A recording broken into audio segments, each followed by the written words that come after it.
Hello and welcome back to WePC. It is a Friday, which can mean only one thing. It is time for This Week in Gaming and Tech with me. Now, we start out this week with the DC Fandom event. Now, this has been a very anticipated event to see what DC has in store across all of its IPs, from films to books to comics to games. And we're going to focus on the gaming section because we saw two very high profile game announcements at the Fandom event. The first one being Suicide Squad Kill the Justice League, which looks incredible. It looks like they've done a really good job on matching the characters to their Suicide Squad counterparts, and we've seen a lot of fun from the trailer.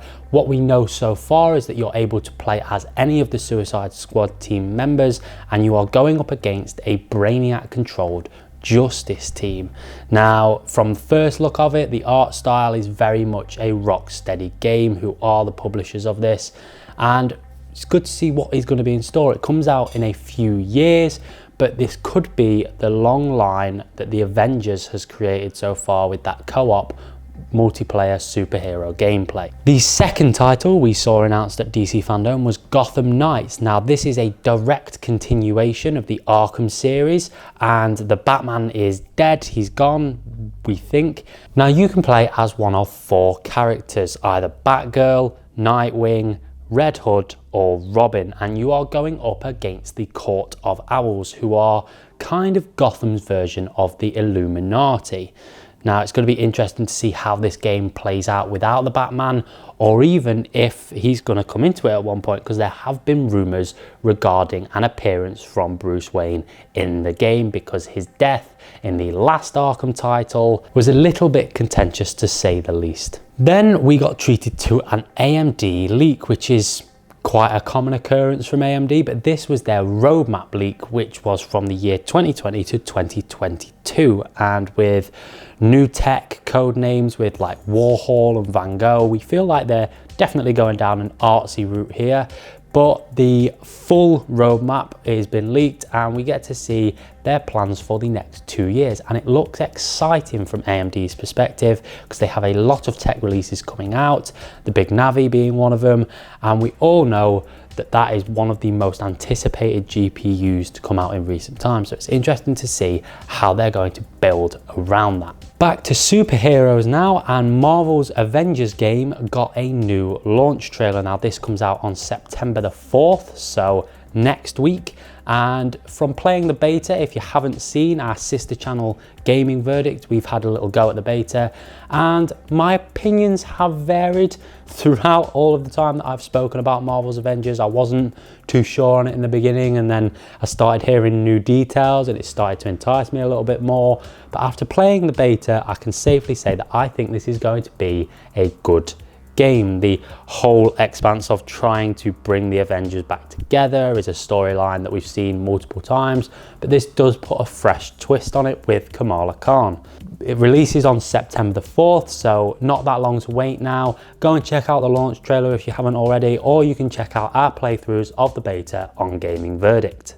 Now we turn to the longest running saga we have on This Week in Gaming and News, which is Fortnite or Epic Games versus Apple and Google. Now, a judge ruled that Apple were in the right, kind of. It's all a bit hazy, but at the minute that dispute is still ongoing as Fortnite prepare for their final tournament across all platforms, the free Fortnite Cup, and they've been using a lot of Apple inspired content to push and promote this. So it's very much a big part of their campaign is going against Apple.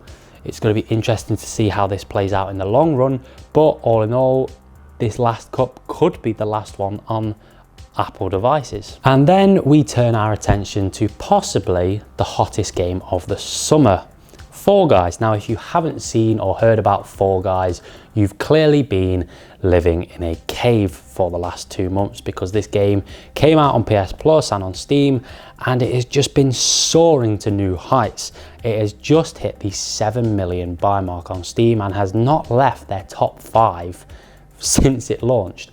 And it's such a fun game.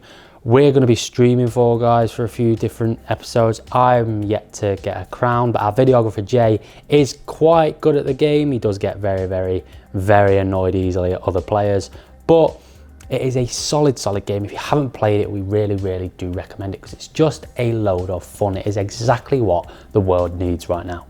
I just need people to learn how to play Seesaw. It's the worst of humanity. It's all one. And finally this week, we are going to talk about Call of Duty Black Ops Cold War. Now, a lot of details regarding the Black Ops title got leaked earlier this week. We're talking campaign details, multiplayer details, zombie details, the whole 9 yards. It's kind of part and parcel with Call of Duty games. We're used to leaks now because data miners just seem to delve into the files of everything.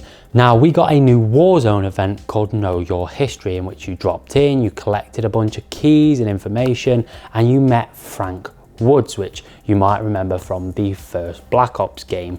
Now, this was an exciting event that had a lot of build up and hype about it, and a lot of people have been talking about how good this event was. But I stand here and I disagree completely with them. I think it was just a run-of-the-mill event. All you had to do was go around, collect some stuff, and then run to Stadium, and then we got a trailer release. So it's not a massive event. It's not, you know, levels of a Fortnite musical event or a Destiny ship crash, like whatever that was. But the Call of Duty event was its first of its kind, and we can obviously expect to see a few more of them. Now, in regards to Call of Duty Black Ops Cold War, it's been announced that this is a direct sequel to Call of Duty Black Ops 1, which again is very exciting news for a lot of Call of Duty players.